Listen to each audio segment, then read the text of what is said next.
Hi everyone, so welcome back to our another video.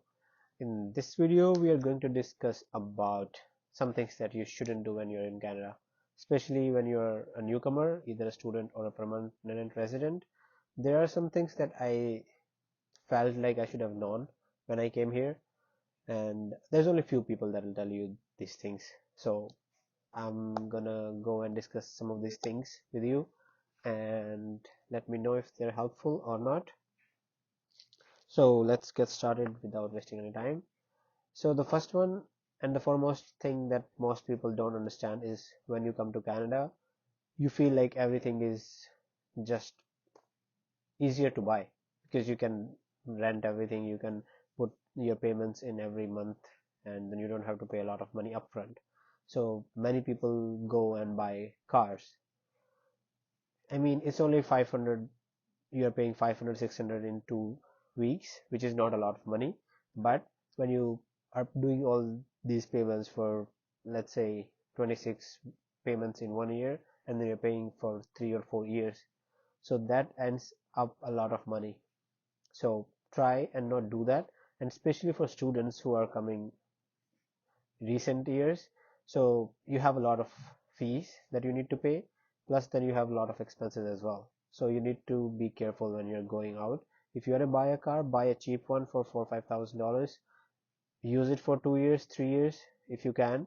Once in a while you will need to fix it, but it's rather better to spend $1,000 or $1,500 on fixing that car instead of paying 500 every 2 weeks. So you end up paying 6,000 in 1 year. So you need to be careful of getting into those things, because if you go to a dealership, they'll say, okay, we'll give you zero down payment, we'll give you a new car. So it's easy to get new stuff in Canada, but don't get into those things. It'll, in the long run, it's not really good for you. The next one is, when you come here, you obviously need all of the stuff there because you don't have anything. You only come with your luggage. So you need a bed, you need a furniture, you need everything. So for bed, I think it's a good idea. You can buy a new one. You can always ask to go to Walmart or go to Costco if you have a friend who has a Costco card, or you can go to other places where you can get a fine bed. You don't need to buy too expensive, you don't need to buy too cheap. So buy a good one, and then you can always ask for student discounts, because sometimes these stores, they have student discounts. And other than that, I don't think so you need to buy anything new, because in Canada especially, there's lots of people who give out stuff in winters or in summer because they don't have enough space. That's the main problem for people here. They have houses, but then they don't have enough space to keep all their stuff. So in winter or in summer, they'll always have summer sales. You need a table, you can get a second hand. You need a TV, you need a screen for your laptop, all that kind of stuff. You can always get much cheaper from your Facebook friends, or if you are in a group, you can always search like Indians in Calgary. There's a group for that. If you go to any other smaller town, it's not just Indians. Like if you are a Filipino, you can always search Filipinos or Filipinians in not Canada, but Toronto, Vancouver, Calgary. So you'll always find people there, because if they are moving, they don't want to take all of the stuff. That's just too expensive for them. So you can always hop on that opportunity and get stuff from there.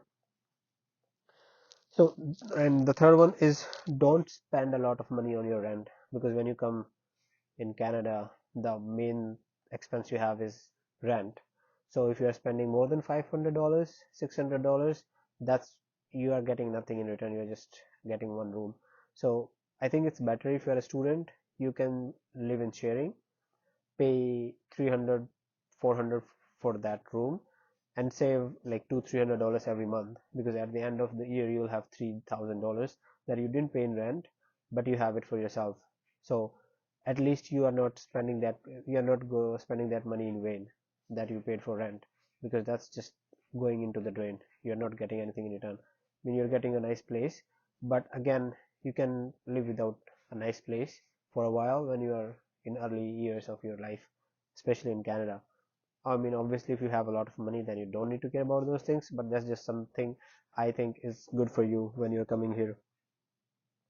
Then the next one, I think is a good idea, that how much money you are getting, you need to keep track of that. You need to keep track of how many hours you work that week, how much money you got that week. because what happens is sometimes people don't keep track of that stuff, and accounts of different companies, they make mistakes sometimes.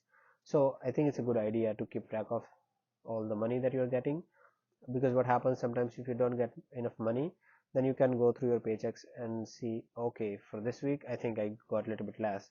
Then you can talk to your account and say that, hey, I think I got less money, and they'll look into it. The next one is try and save at least $400 to $500 a month. Especially if you're a student, it's going to be hard because you need to earn a lot to save for $500, and you need to spend a lot of money as well, because you need to spend on rent, you need to spend on your phone bills, you need to spend on your transportation. So, but at least try and save $300 to $400, because if you need it in emergency, you can always get that money instead of asking for a friend.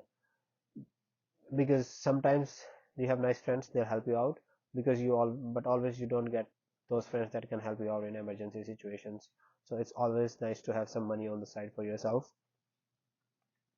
And the next one is, when you are living with someone, or even if you know someone very well, it's not a good idea to always trust them blindly. Like if you're good friends, that's a different thing. But when it comes to money or expenses, I think it's better if you are just open with, if it's your friend or if you're just roommates.